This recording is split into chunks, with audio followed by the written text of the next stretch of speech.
Chapter 14. At least we tried. Charlie sat in the tree, looking out over Pleasant Creek. It's not your fault, Charlie, Belle tried to reason with him. You tried to do the right thing. It's not your fault you got sick. How do you know? Charlie replied, still staring at the creek. Because he was under stress to spite you, not because of you. Even if he was out fighting, the stress of the battle would have triggered that heart attack. You heard him wheezing the last time he fought Demon. The next battle would have been his last, Belle pointed out. Charlie sighed. Yeah, I guess you're right. You always seem to be able to think things through. Family gift, Belle chuckled. She hugged Charlie tightly. Thanks, he murmured. You're welcome, Belle replied. Oi, odd couple, down here, they heard TJ yelling down below. What? Belle shouted down. We're going fishing. Want to come? Sammy yelled. Sure, Charlie replied. The pair quickly got their fishing gear and headed out with TJ and Sammy to the fishing hole near Pleasant Dam. The others were already there waiting for them. Daniel, being the tactful leader that he is, had made sure that Sapphire nor Charles were going to be mentioned that afternoon. Guys, before we go and get Belle and Charlie, I'd like to talk to you guys about Charles, he'd said. About? Sammy inquired. Try and keep the talk of Charles and Sapphire to a minimum. Charlie already feels guilty about what happened. This fishing trip is so we can all relax and recover from our various injuries and injustices. Daniel started moralizing. Sammy raised his hand. Very funny, Sam. Daniel glared at him. What if Charlie brings it? Go! Daniel fumed while everyone else laughed. I do feel for poor Charlie, though. Must be really tough. Petunia sighed after the two boys had left. Tell me about it. Part of me is glad none of my grandparents give a damn about me. Sunny cast her line and settled down, having absolutely no intention of catching any fish, and every intention of spending the day relaxing. Tammy looked sadly at Sunny. The bruises were becoming less frequent, but from the looks of things, the connections that Sunny had with her family weren't improving. Well, you have Joe. He looks out for you. Petunia tried to lighten the mood. And you have us. Daniel put his hand on her shoulder. Thanks, guys. Sunny smiled at her friends. My grandparents are very much the doting type. If they knew I was out crime fighting, they'd report my parents to child services, Petunia told them. My grandparents keep giving me history books about all the old wars. They think I might find something useful in them, Daniel chuckled. Guess they're right. Hey, caught anything yet? They heard TJ yelling. That was quick, Daniel marvelled. Uncle Bill gave us a ride. He's off to the restaurant at the moment, Belle told them as they settled down on the picnic rug. He just lost another argument with Dad. I wonder about your family sometimes. Sunny shook her head. So do a lot of people, Charlie laughed. Dad was telling me back when he was a kid that he used to hear them fighting all the time. It works for us, Belle shrugged. We all know they love each other.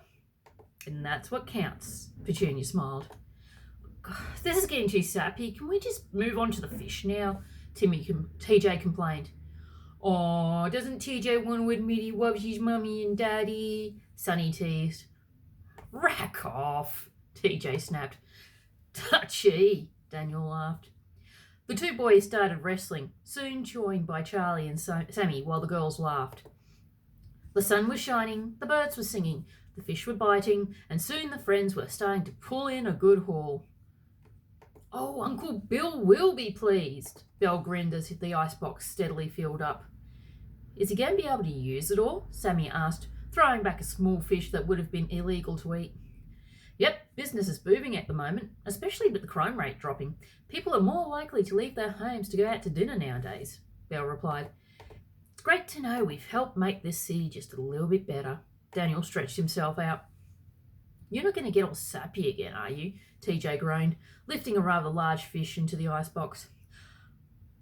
Guys, I don't think we're going to fit that much more in. I'll call Uncle Bill and we'll get this load to the restaurant. Nothing like fresh fish to go with your chips. Belle's stomach began rumbling. You think Bill will let us have some?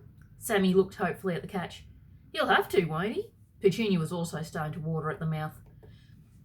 Soon Bill arrived to pick up the load, and not long after that the friends were digging into a freshly cooked fish. Oh, this is delicious.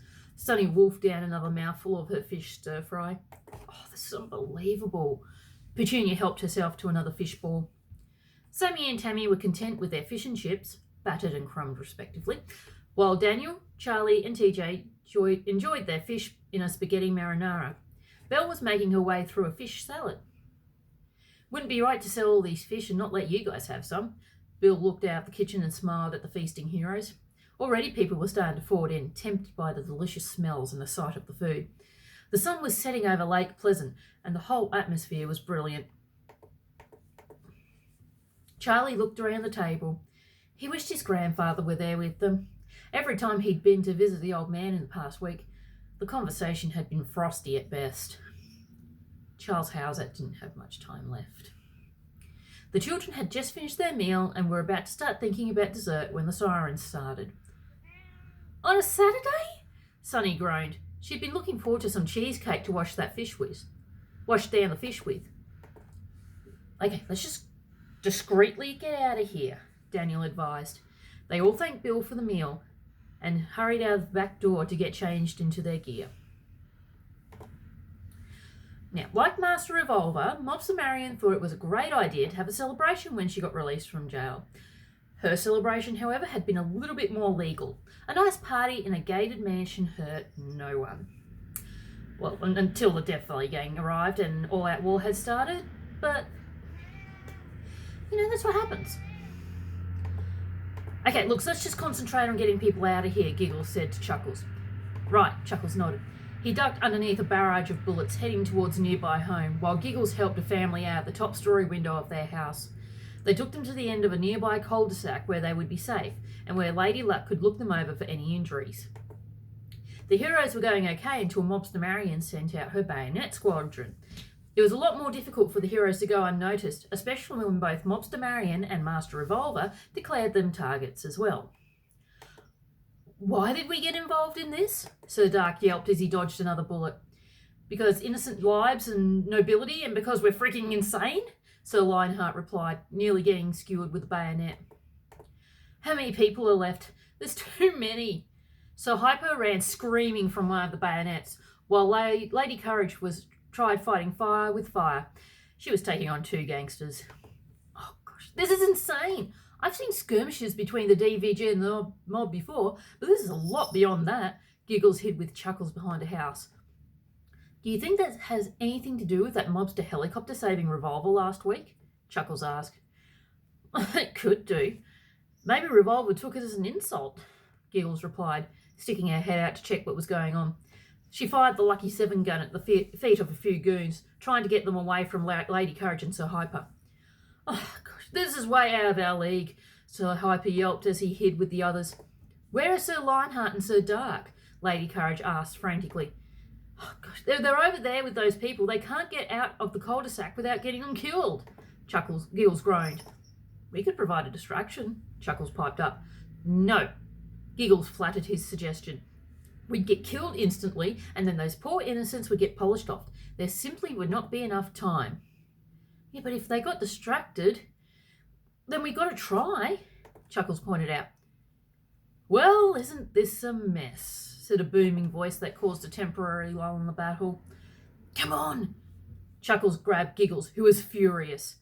Damn the improbability clause. So, you're Demon. Master Revolver stepped forward from the group of Death Valley gangsters, approaching the newcomer who had walked calmly into the fray. You're the one who's been keeping the pests busy for us. I don't approve of their meddling in things that children should stay out of, Demon replied. You'll understand, I'm sure. What do you want? Yelled Mobster Marion from one of the mansion windows. I want backup.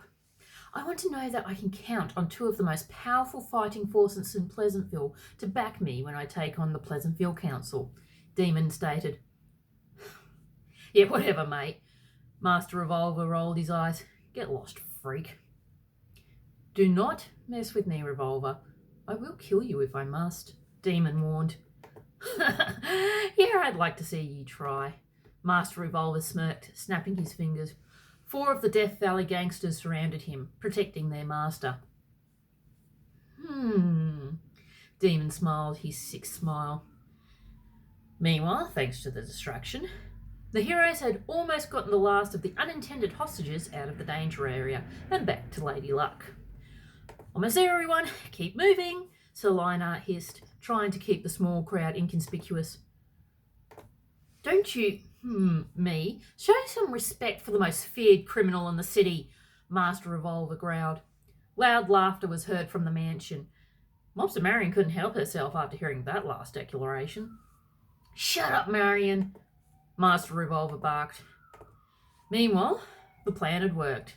The hostages were free and the heroes were safe. Oh, God. I am never doing anything like that again, Sir Dark flopped onto the ground, head pounding. That was far too close for comfort, Sir Lionheart agreed.